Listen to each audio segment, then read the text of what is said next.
This bipedal predator is called the Acrocanthosaurus, and it is a dinosaur that has what I like to refer to as presence. When it's around, you know it. This animal should make for a killer exhibit. I mean, it being a killer and all. This dinosaur is one of the earliest known animals, dating back to perhaps 216 million years ago. It's called Coelophysis. Their remains can be found scattered across the globe. But if people want to see a Coelophysis up close, this is the only place to do it. Now, stay with me. This dinosaur is called a Carcharodontosaurus. Talk about a mouthful, right?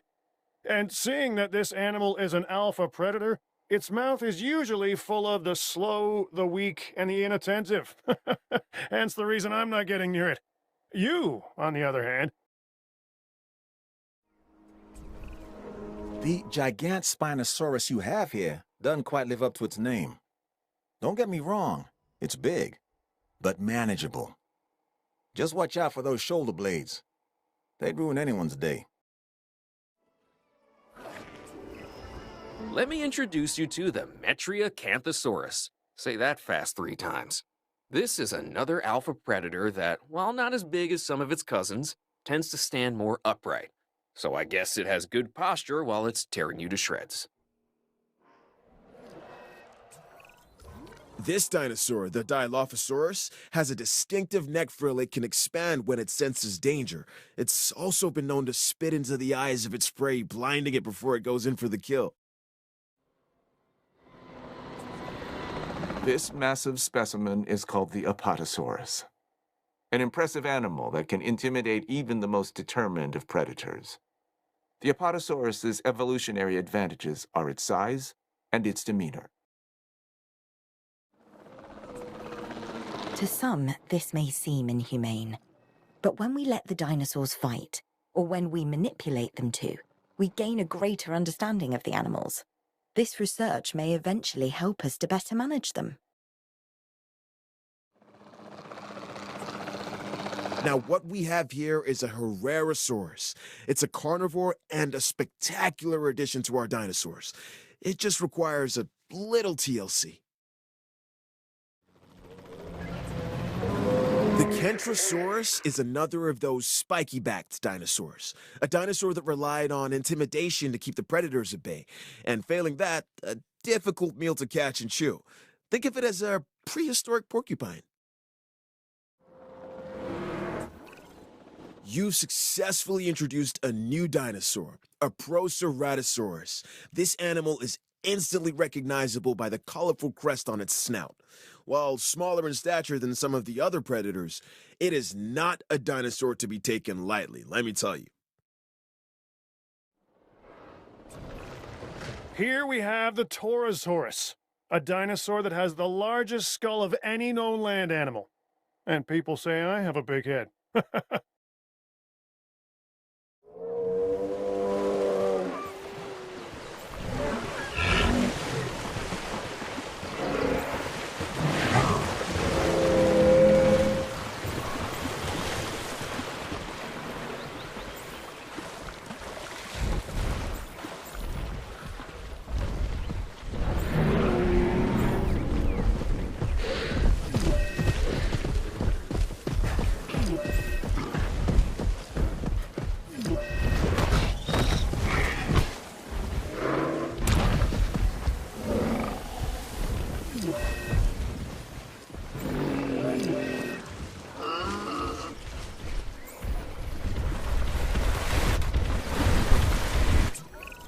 Before I got into the paleo-curation game, even I knew of the Stegosaurus. Those plates running along its length from head to tail make it one of the most iconic dinosaurs. Our guests are going to want to see it, so make sure you do right by this animal.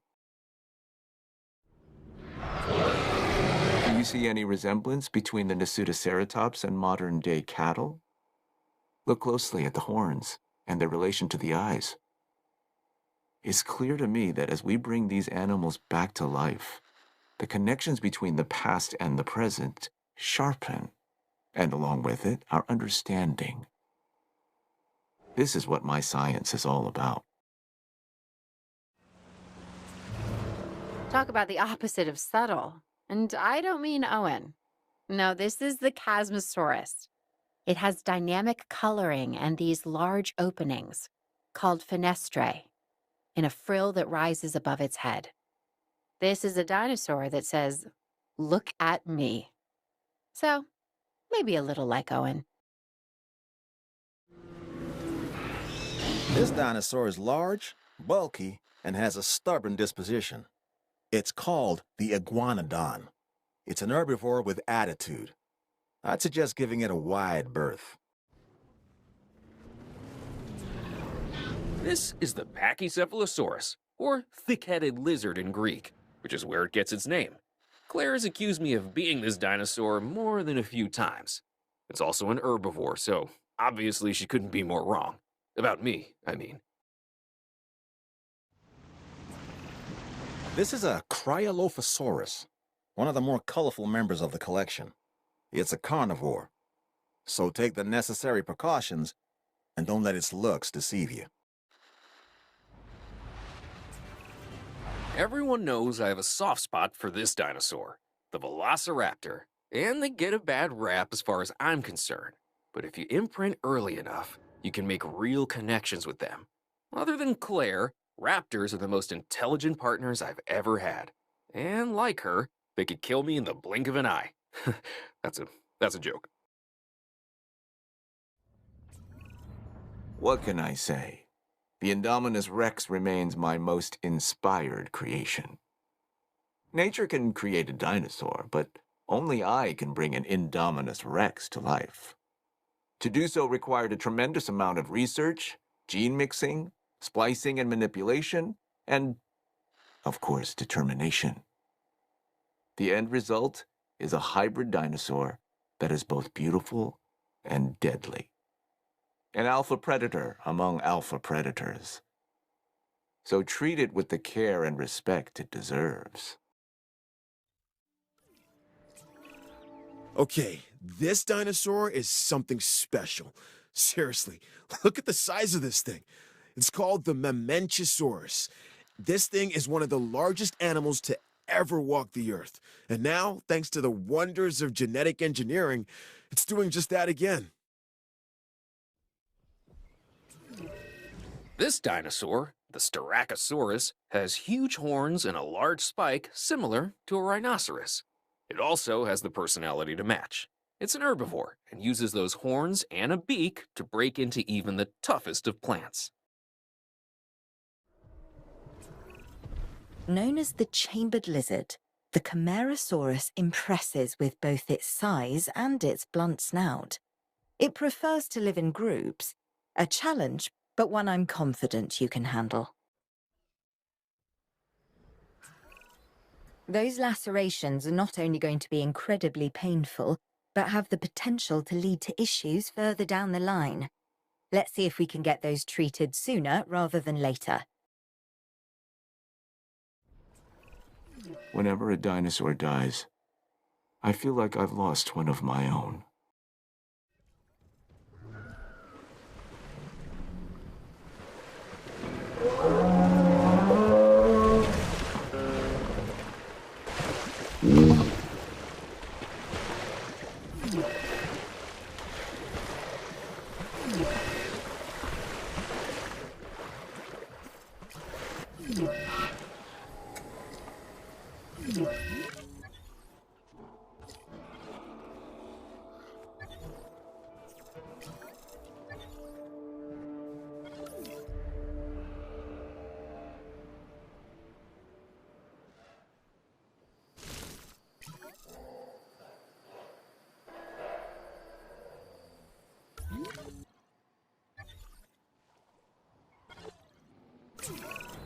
We have sick dinosaurs in need of immediate treatment.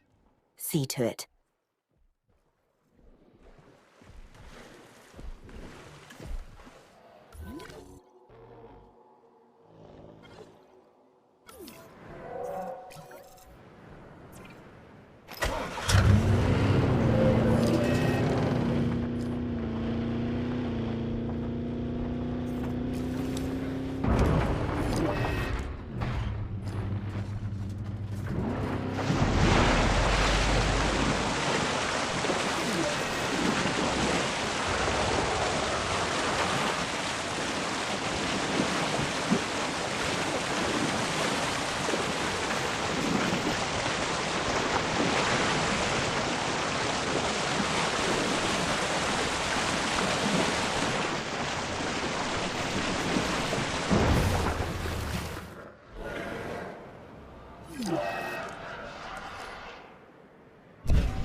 broken, but appears to be minor. Let's treat it before it turns into anything more serious.